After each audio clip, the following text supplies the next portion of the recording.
Olá pessoal, sejam muito bem-vindas e muito bem-vindos Bom, aqui não é um resumo semanal, aqui vai ser uma aula extra, né?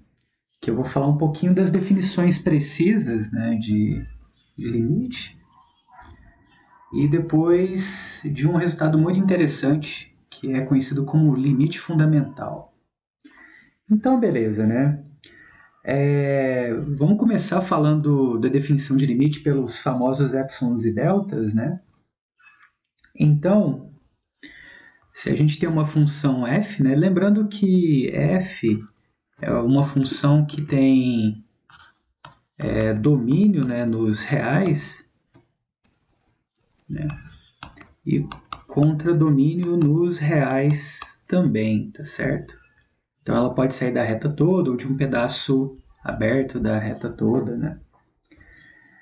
Tá certo? Bom, aí, né, a gente diz que a f ela tem limite L, né, que a gente também está representando por isso. Limite, desculpe, né, faltou falar antes, né? Primeiro a gente vai pegar um ponto aqui no domínio da F, né? E aí a gente diz, né, que o limite, né, de quando x tende ao ponto P da função f de x é igual a L se acontecer os seguintes requisitos, né? Então vamos lá, o primeiro é dado epsilon maior do que zero, tá certo? Existe um delta maior do que zero também, tal que para todo x pertencente ao domínio da f, a gente vai ter as seguintes desigualdades, né? Que se a gente tiver isso daqui, que eu vou explicar o que é cada coisa já já. Se tivermos isso, implicar isso daqui.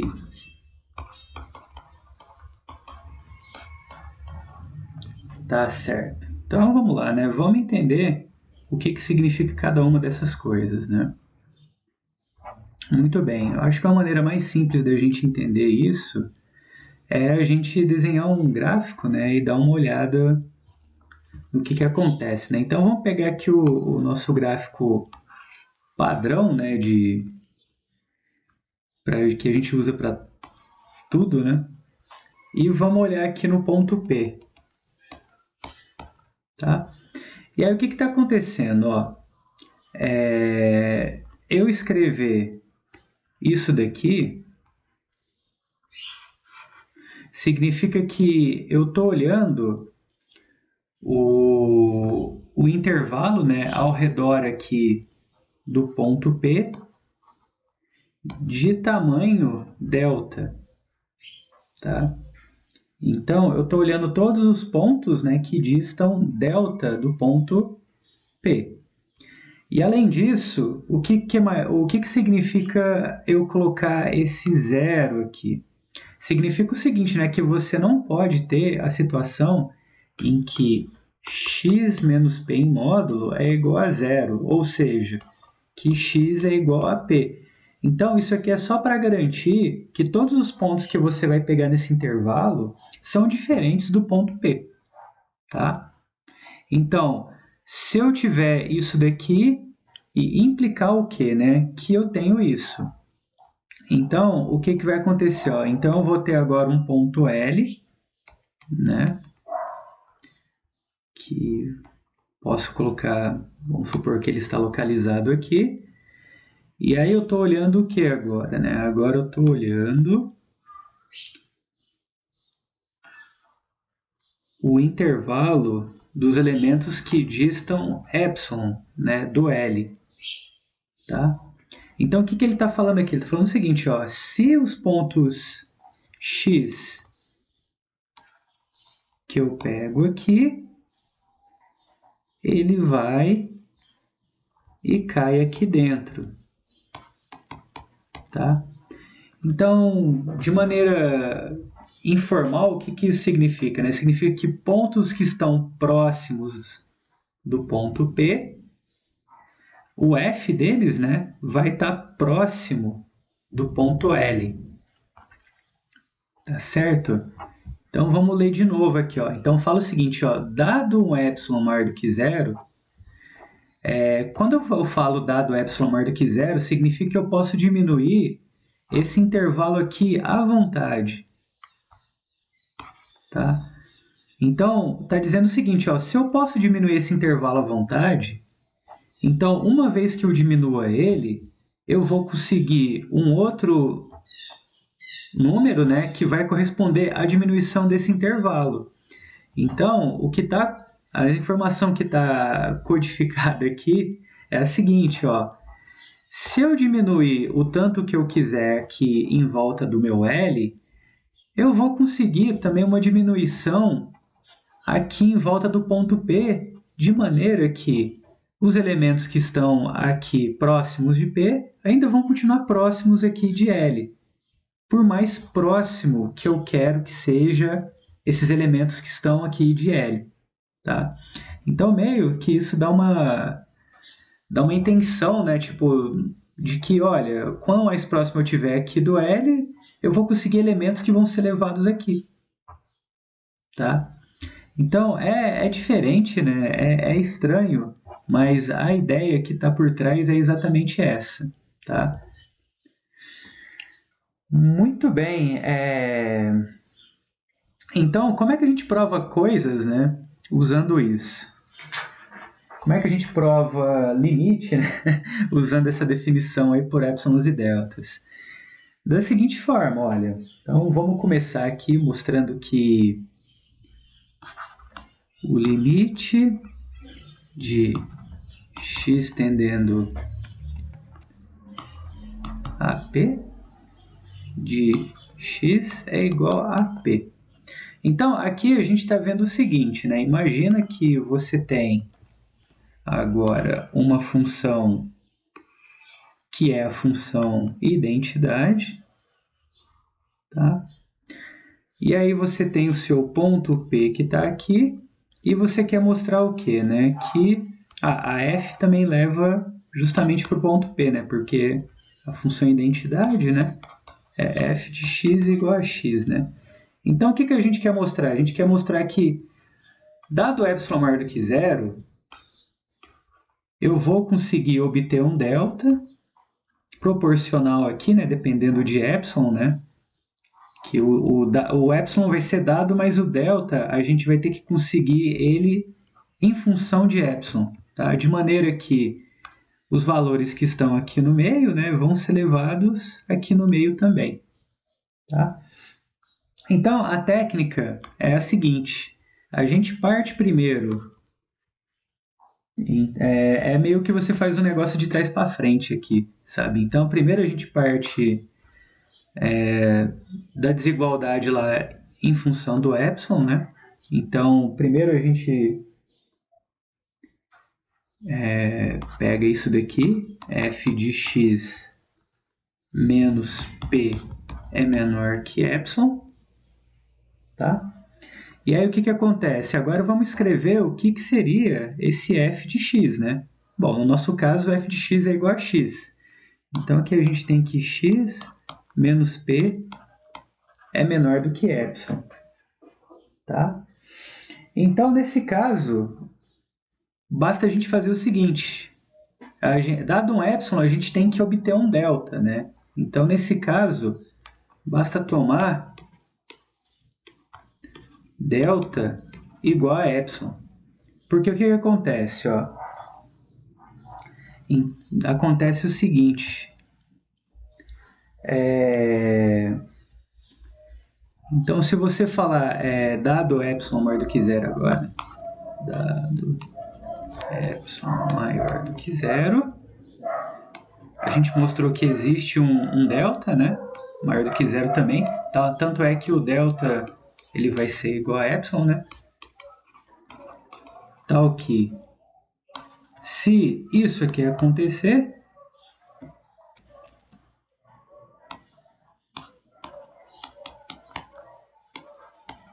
o que acontece? Então,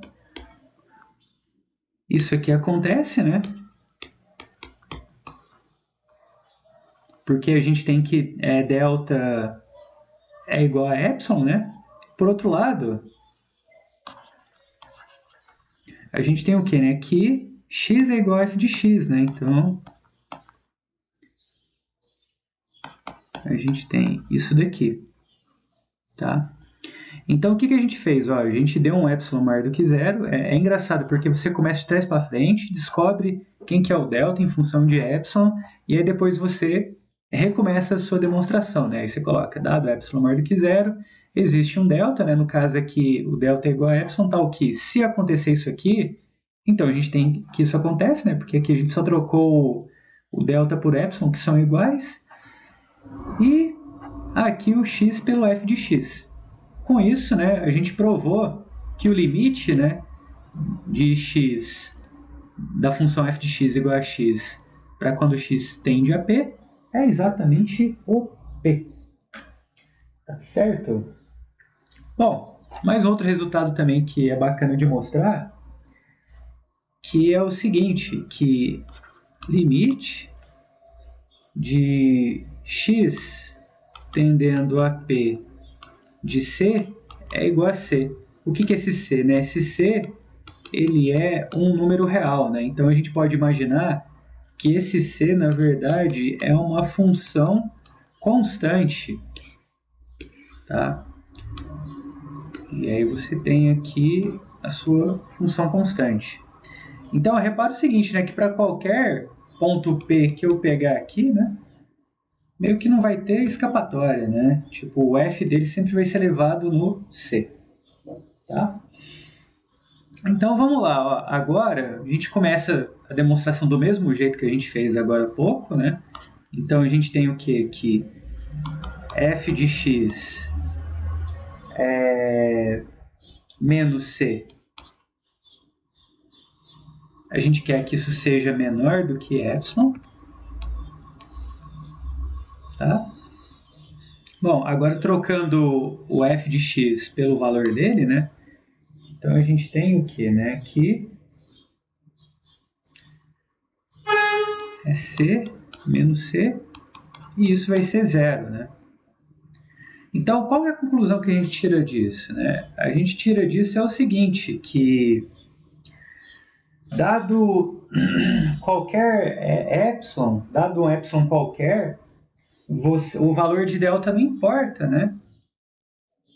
Porque se você pegar x menos p menor do que delta e for escrever depois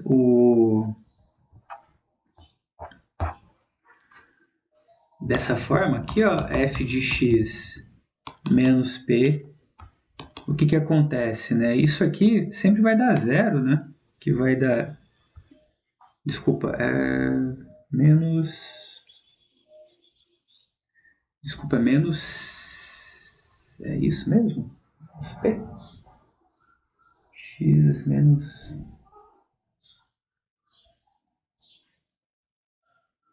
Não, tá certo. É x menos p, né? Porque o que acontece? Aí depois quando a gente for escrever isso daqui, menos o c, né? O f de x, né, sempre vai ser c, né? Então isso aqui sempre vai dar zero e sempre vai ser menor para qualquer epsilon que você pegar, né? Então nesse caso, basta você escrever da seguinte forma, olha. Dado epsilon maior do que zero, tome delta maior do que zero qualquer, e assim, se isso aqui acontecer,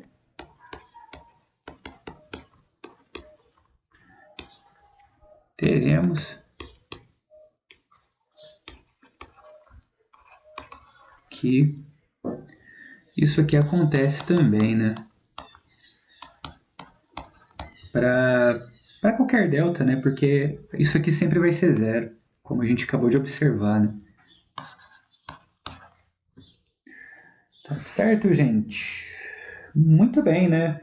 Bom, aí dá pra gente provar bastante coisa, né? Com relação, usando a definição, né? E depois a gente usa as propriedades operacionais de limite também, né? Que o limite da soma é a soma dos limites, o limite do produto é o produto dos limites, né? E por aí vai. Tá? Bom, além disso também a gente tem as versões por epsilons e deltas de limites laterais também, né?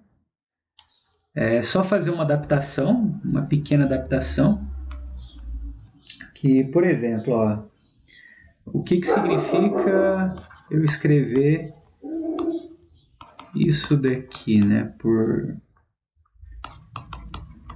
epsilons e deltas, né?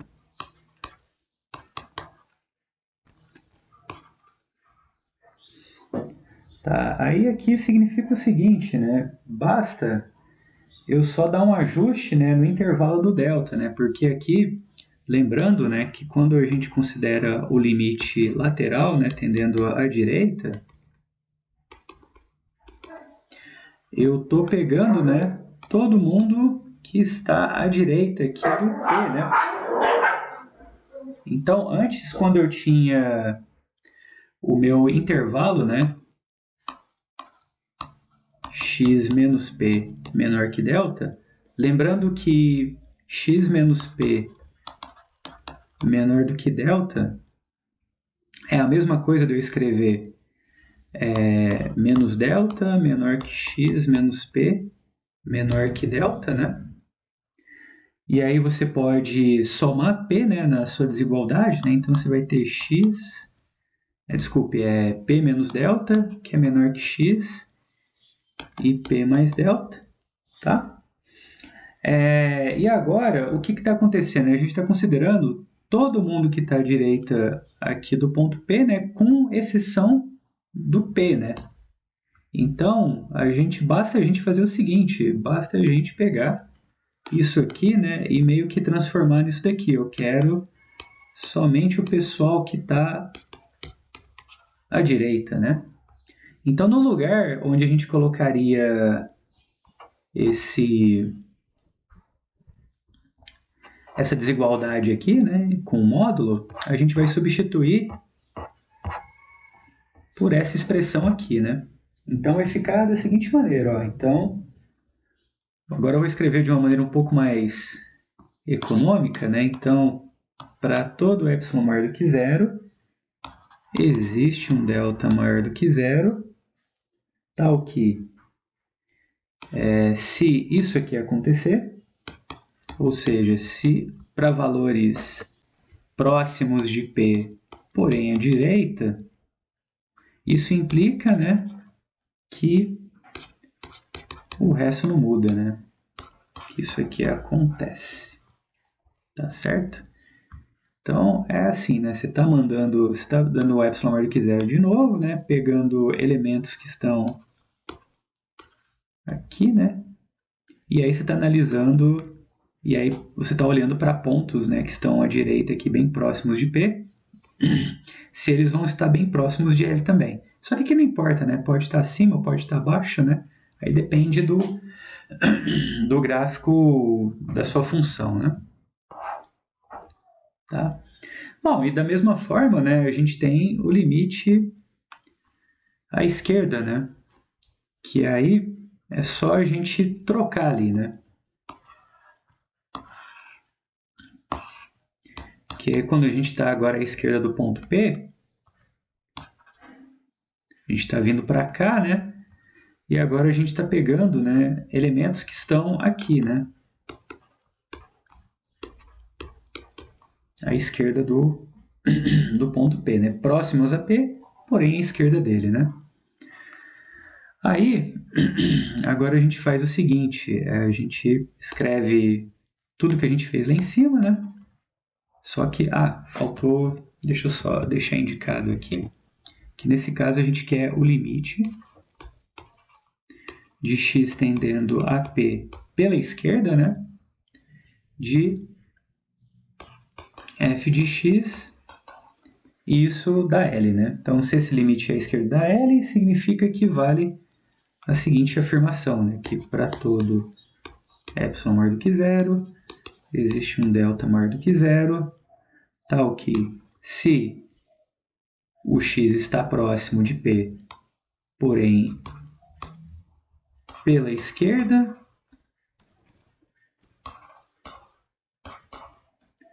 então isso implica que f de x menos L é menor do que epsilon. Repare o seguinte, né, que tanto nessa maneira que foi escrita aqui, quanto nessa outra, a gente garante, né, que o x ele não pode ser P. Tá? E lembrando, né, que acima, né, a gente coloca, né, essa garantia colocando esse zero menor aqui, né, do que o módulo, né? Então, dessa maneira também a gente consegue garantir, né, que o x está próximo do ponto, né, mas não é exatamente o ponto. Muito bem. E, finalmente, né, a gente também tem a definição, né, desses termos para limites quando x vai para mais infinito ou menos infinito.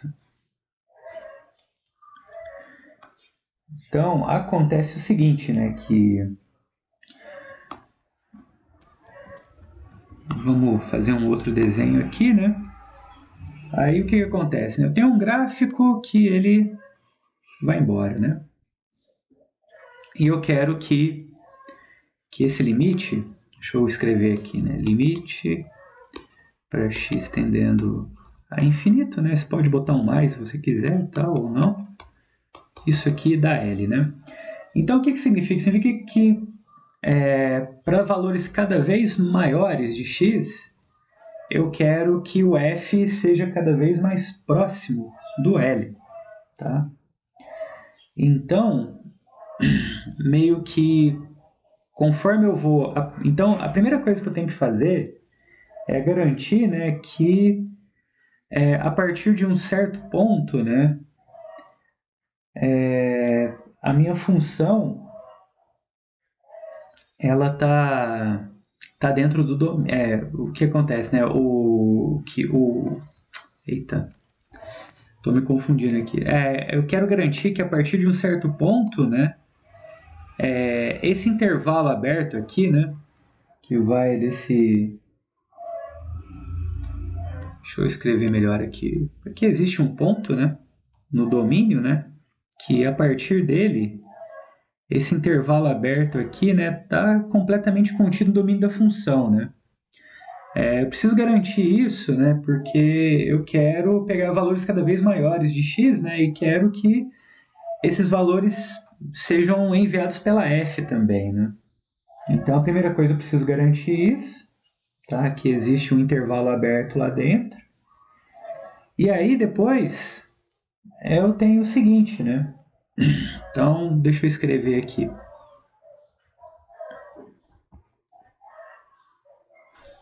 Então, aqui é o seguinte, ó, então, suponha que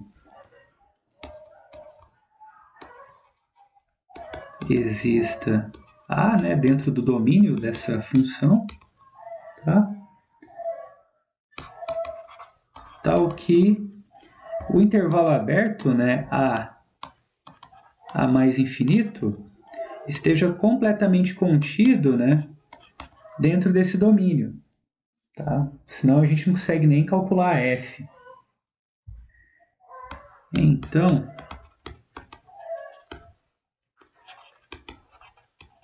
dizemos que o limite de x tendendo a mais infinito de f de x é igual a L, se acontecer o seguinte, ó, dado epsilon maior do que zero, eu vou escrever aqui e já eu explico, existe um delta maior do que zero, tá? Com esse delta maior do que A, tal que se x for maior do que delta,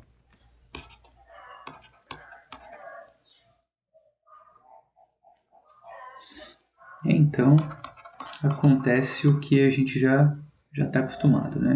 Então, f de x menos L é menor do que epsilon. Então, vamos lá, ó. Vou desenhar de novo aqui. Então, beleza, né? A gente tem um ponto, a gente tem o nosso gráfico aqui, né? Deixa eu colocar ele meio que assim, tá? E aqui a gente tem o nosso ponto L. Então, beleza, né? Então, a partir de um certo ponto, né? Eu vou estar...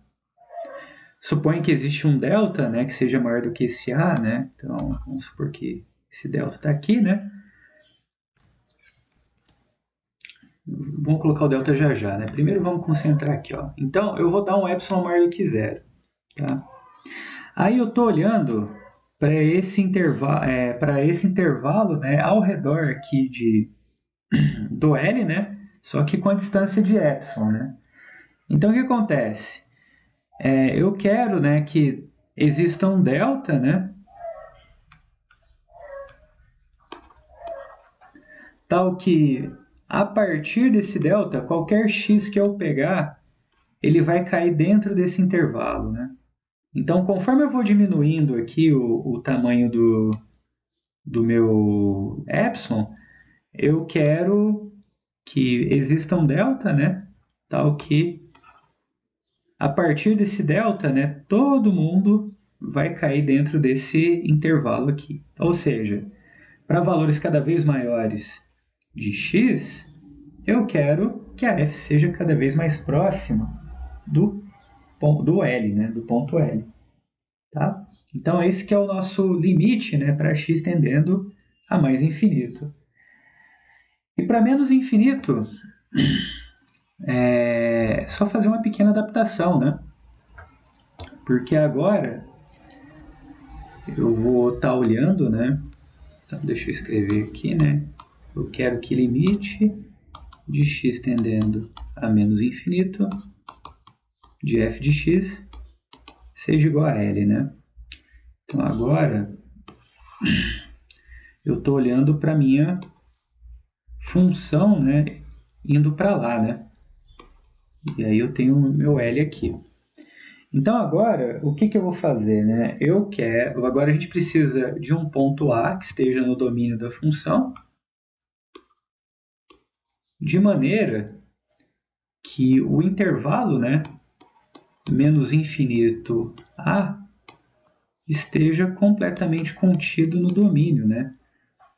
Novamente, né, isso se faz necessário para garantir que a gente consegue tomar valores cada vez menores, né, negativamente, ou grandes negativamente, né, e a f, né, esteja definido para esses valores, né. Certo? Aí é a mesma coisa, né, agora, né, só que para negativo, né, então, uma vez que a gente consegue garantir isso, né, então para todo epsilon maior do que zero, existe delta maior do que zero, né, com delta maior do que A. Eu vou colocar maior do que A em módulo aqui, né, porque esse A pode ser negativo também, né, não importa. Mas eu acho que nem precisa, viu? Posso tirar o módulo aqui, porque eu posso pegar um delta para cá, né? Mas esse delta pode ser maior em módulo aqui, mas não tem problema. Tal que se x for menor que delta, menos delta, né? Então f de x menos L é menor do que epsilon. Então, o que está acontecendo? Ó? Beleza, né? Então, a gente pegou um A aqui, então a gente pegou um delta grande aqui, né? Tá? E esse delta aqui, mesmo se fosse zero, se o A fosse negativo, por exemplo, né? Se ele fosse zero, ele seria maior, né? Mas a gente precisa de um delta, né? Que seja suficientemente grande, de modo que quando a gente pega o menos delta aqui, né? Para todo x que eu pegue para cá, ele vai cair, né, no intervalo aqui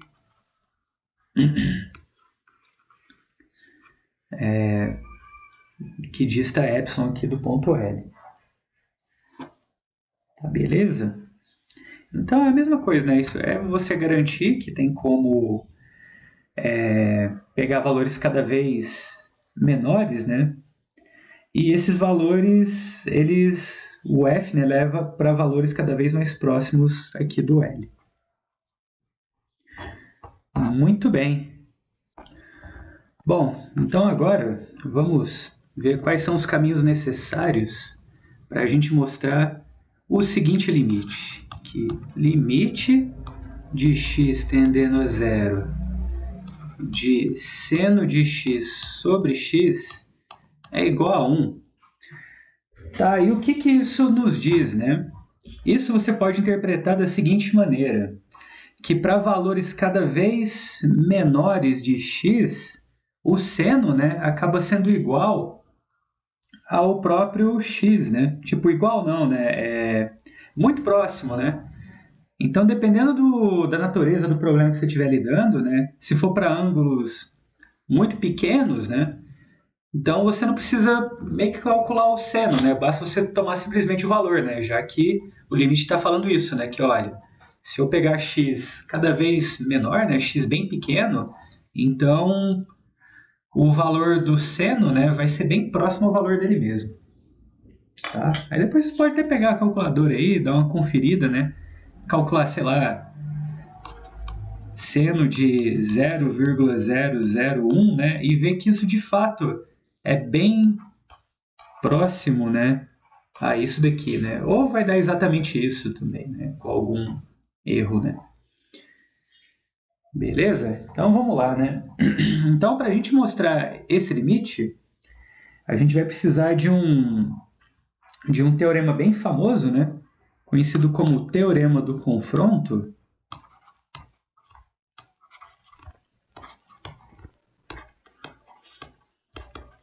Mas, para os íntimos, né? É o famoso Teorema do Sanduíche.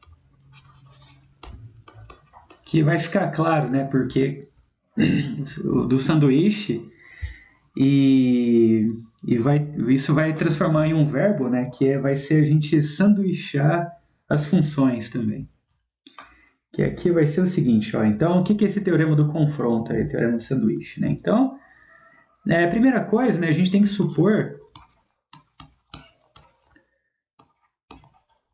que... Vamos lá, né? Vamos começar assim, ó. Sejam, então, primeiro, três funções, né? F, G e H funções reais, né? Que a gente está acostumado a trabalhar.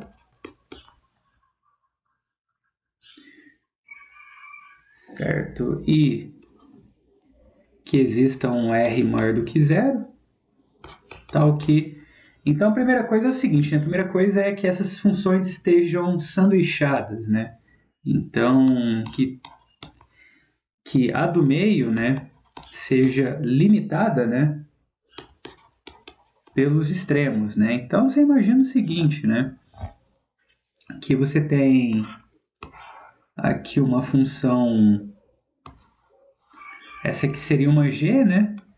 E a h, ela estaria aqui por cima, né? E a f, ela estaria aqui por baixo, né? Então, aqui você tem a f, aqui você tem a h, né? E aqui você tem a g, né? Então, elas estão limitadas aqui na coordenada y, né? Mas limitadas onde, né? Para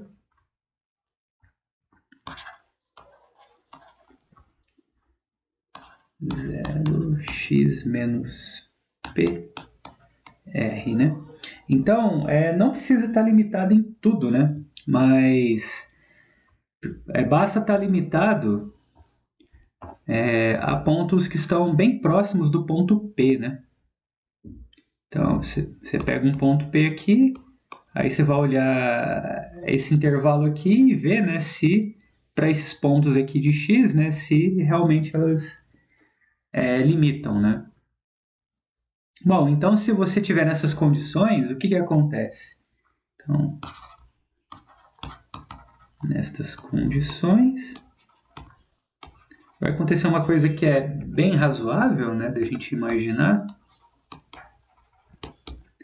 que é o seguinte, né, que o limite de x tendendo a p de baixo, né, da f de x, vai ser igual a 1L, tá?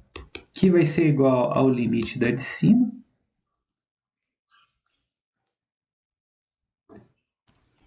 Faltou colocar um negócio antes nas condições. Se acontecer que o limite da de baixo é igual ao limite da de cima, então o que vai acontecer, né? Se a g está no meio, então limite da g vai ser igual a L, né? Então é isso, né? Se você tivesse situação aqui, ó, aí você tem um ponto P aqui embaixo, né?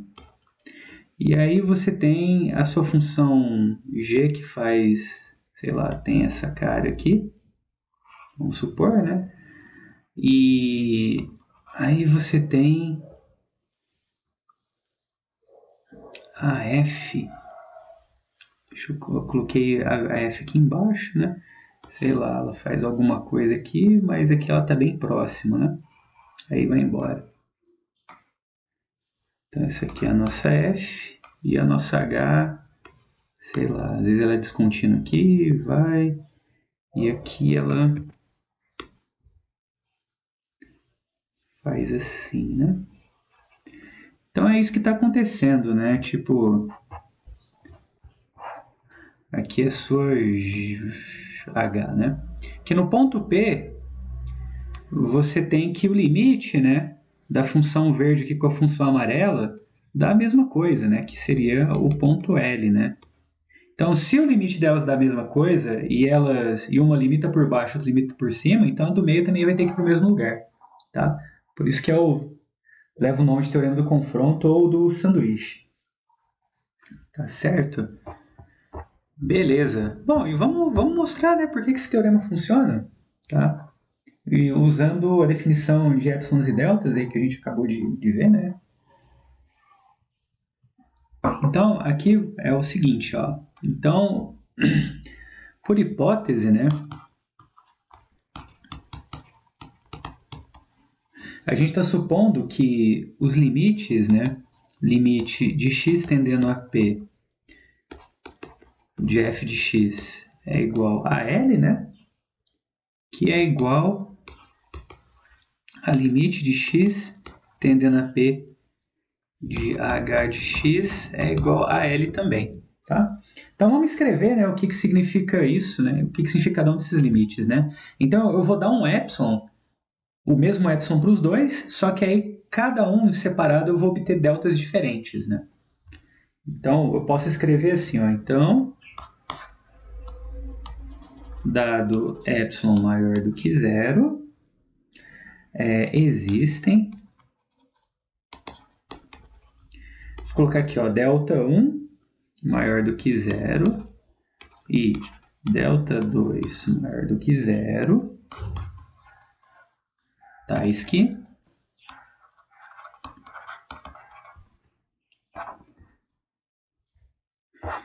teremos as seguintes desigualdades, né? Tais que se a gente tiver aqui isso aqui acontece menor que delta 1, e então o delta 1 eu estou usando para o f de x, e o delta 2 vai valer o h de x.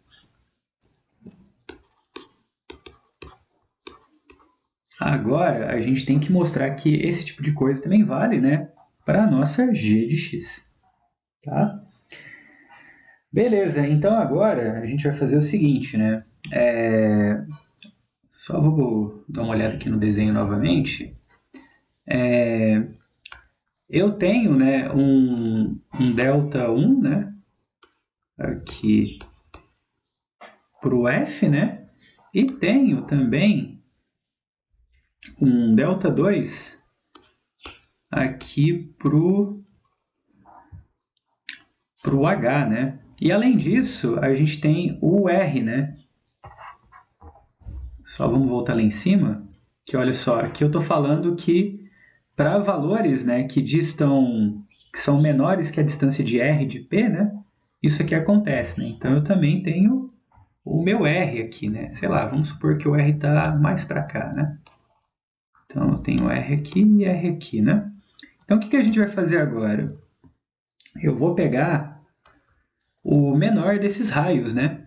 Porque no menor vale tudo, né? No menor vale o limite tanto para f quanto para h, né?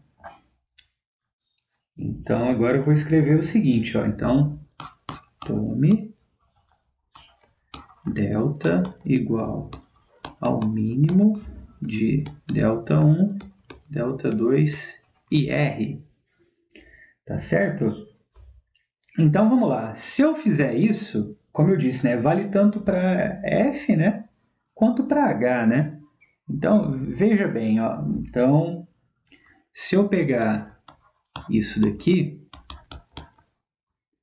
menor que delta, então por um lado eu vou ter isso aqui, que eu vou abrir agora, ó, só para ajudar. Eu vou até colocar as respectivas cores que eu estou usando aí para cada um, né? Então, F eu coloquei verde, né? Então, vai ter isso daqui, né? E isso daqui é a mesma coisa aqui. Eu vou abrir isso aqui, tá? Isso aqui é a mesma coisa de eu escrever L menos epsilon F de x L mais epsilon. Certo? E agora eu vou escrever o da nossa H, né? Que acontece o seguinte, né? Então, vale isso daqui também, ó. H de x menos L é menor que epsilon. Então, eu tenho o quê? Eu tenho que L menos epsilon é menor que H de x, que é menor que L mais epsilon. Beleza? Então, agora o que a gente vai fazer? Eu vou pegar esse pedaço aqui e vou pegar esse pedaço aqui. E é nesse momento que a mágica vai acontecer. Porque se eu pegar esse pedaço ali de cima, a gente tem o quê? Né? A gente tem L menos epsilon, tá? Que é menor que f de x. E a gente sabe que f de x é menor igual a g de x. E por sua vez, g de x é menor o quê? Menor que h, né? E h é menor que L mais epsilon. Então, com isso, né, a gente mostrou o quê? Né? Mostramos que L menos epsilon, ó, tem esse menor aqui, né? Então, é menor que g de x. E tem esse menor aqui, né? É menor que L mais epsilon. Isso aqui, gente, é a mesma coisa que eu escrever isso aqui, ó. G de x menos L é menor que epsilon. Então, o que a gente fez? A gente mostrou que se 0 é menor que x menos p e é menor que delta, isso implica que g de x menos L é menor que epsilon. E isso é a mesma coisa aqui, limite. É a mesma coisa, não, na verdade é a definição, né? Limite de x tendendo a p de g de x é igual a L. E com isso, né, a gente mostrou o teorema, né? Demonstrou o teorema. Aí a gente bota esse quadradinho aqui de satisfação quando a gente demonstra um teorema. Ou o CQD, né? Tipo, aí fica ao critério, né? Mas em geral aparece esses quadradinhos também. Então, beleza. Então, onde a gente vai usar esse teorema para mostrar o resultado em questão, né? Aí é o seguinte, olha, se caso a gente tivesse algo assim, por exemplo, se a gente já soubesse que, por exemplo, o cosseno de x é menor que seno de x sobre x, e esse por sua vez menor do que 1, então a gente poderia aplicar o teorema do sanduíche nisso daqui. Porque o que acontece? Ó, quando você pega... Deixa eu aumentar aqui, né? Quando você pega o limite, né, de x tendendo a zero,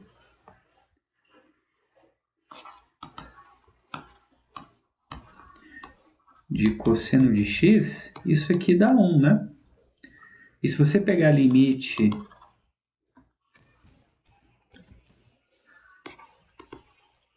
de x tendendo a zero da função constante igual a 1 é 1, né?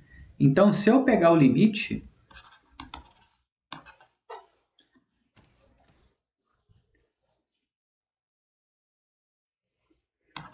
de x...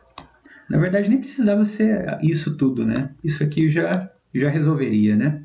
Mas a gente tem que... É melhor que isso ainda. Então, o que acontece, né? A gente tem que limite, né, de seno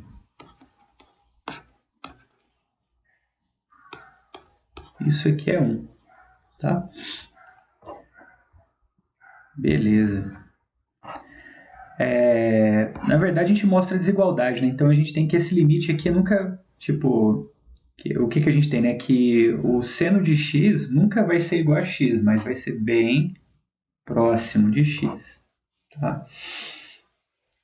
Muito bem, então se a gente tiver essa desigualdade, usando o teorema do sanduíche ali, a gente conclui o que a gente quer, né? Então, vamos ver como é que a gente mostra essa desigualdade, né? Agora eu vou fazer o seguinte. Repara nisso aqui, ó. Deixa eu pegar uma figura aqui para ilustrar o que a gente precisa. Então, vamos lá.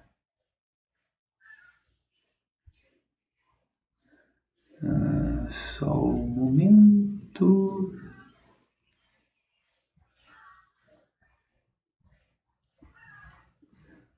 Beleza, localizei a figura.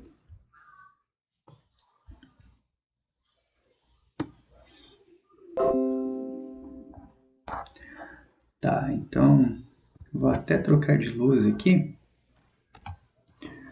Aí vou diminuir bem aqui.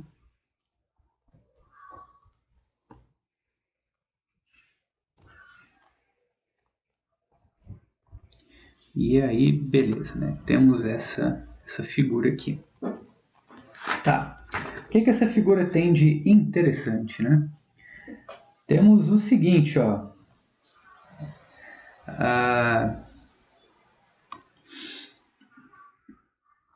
Primeira coisa, né? A gente tem esse triângulo aqui, né?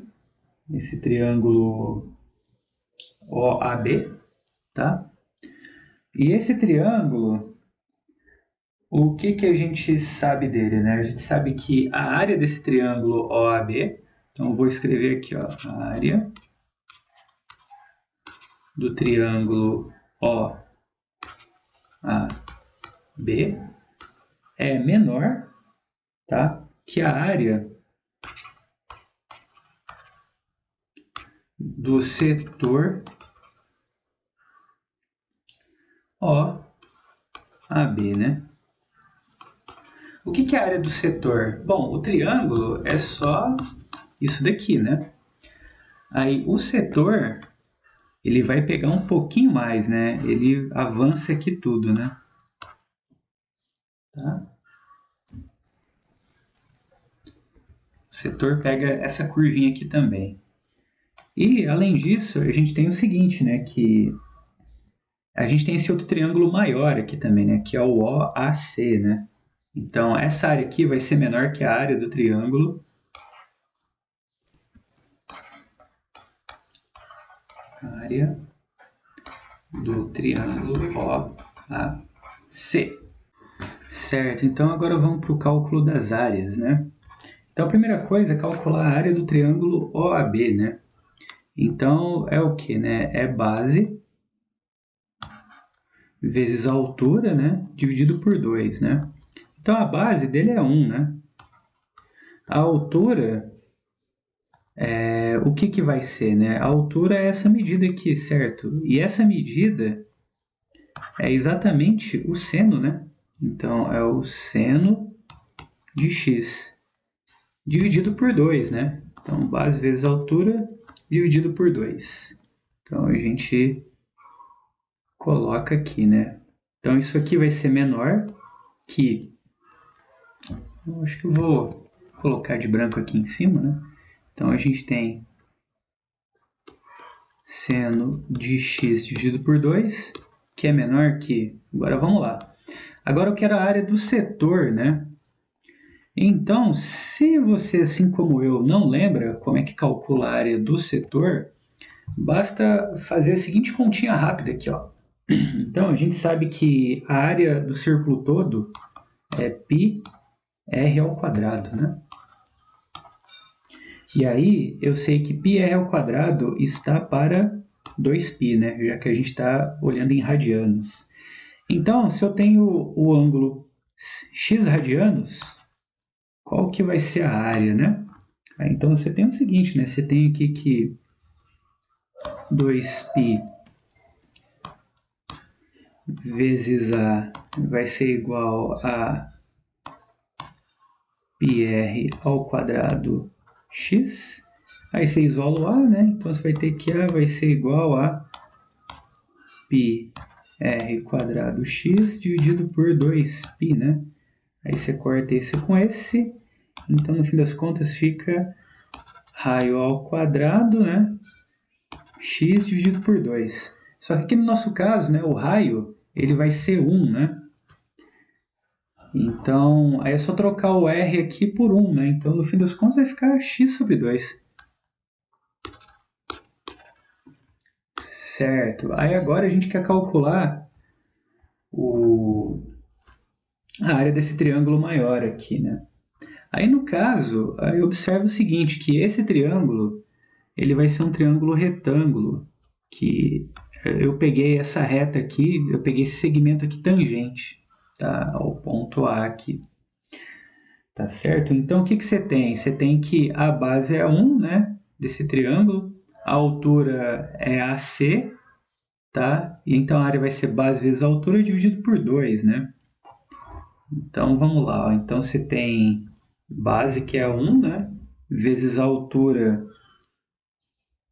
que é AC, dividido por 2. Beleza. Só que esse AC, o que acontece, né?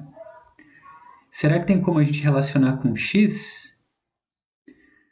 Sim, né? Ó, o que é tangente de x? É cateto oposto sobre cateto adjacente, né? Então, se esse aqui for o cateto oposto e esse aqui for o cateto adjacente, então a gente pode escrever AC como tangente de x também. Então, tangente de x dividido por 2.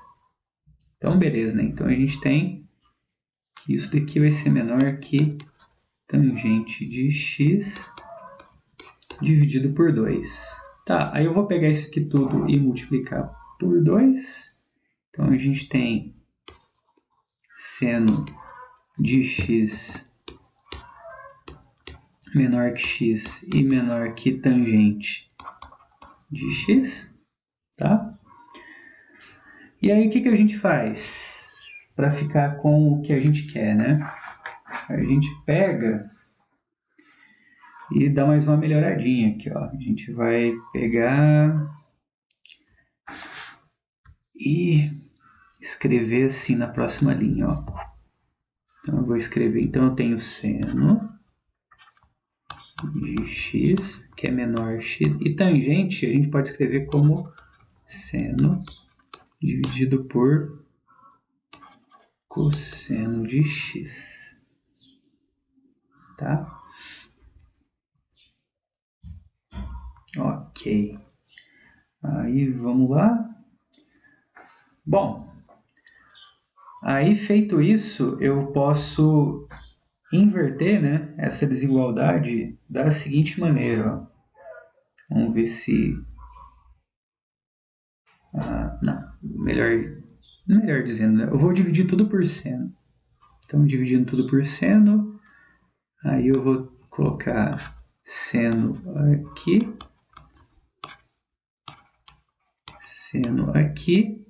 e seno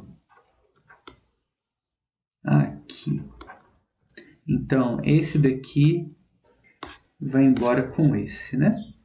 E esse aqui fica 1, né? Então, a gente tem 1, que é menor que x, sobre seno de x, que é menor que 1 sobre cosseno de x.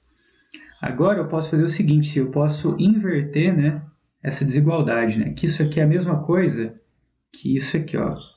Cosseno de x, que é menor que seno de x sobre x, que é menor que 1. Tá? Bom, aí feito isso, né, a gente conseguiu obter a desigualdade que a gente queria para aplicar o teorema do sanduíche, né? E assim conseguiu o limite de x tendendo a zero de seno de x dividido por x igual a 1. Tá? Bom, nesse caso, né, meio que a gente fez as coisas considerando ângulos positivos, né? Mas depois vocês dão uma pensada aí, gente, mas dá para fazer também a mesma coisa, só que olhando dessa forma aqui, né? X ângulo negativo, tá? O valor radiano dele é negativo. Que aí, pelo fato das funções, tipo função cosseno ser par, função seno ser ímpar, né? Você também vai conseguir esse mesmo resultado aqui também, tá? Mas aí fica a cargo dos, agora não é leitor mais, né, dos espectadores. Tá certo, gente? Então, por hoje é isso, né? Se cuidem e até a próxima.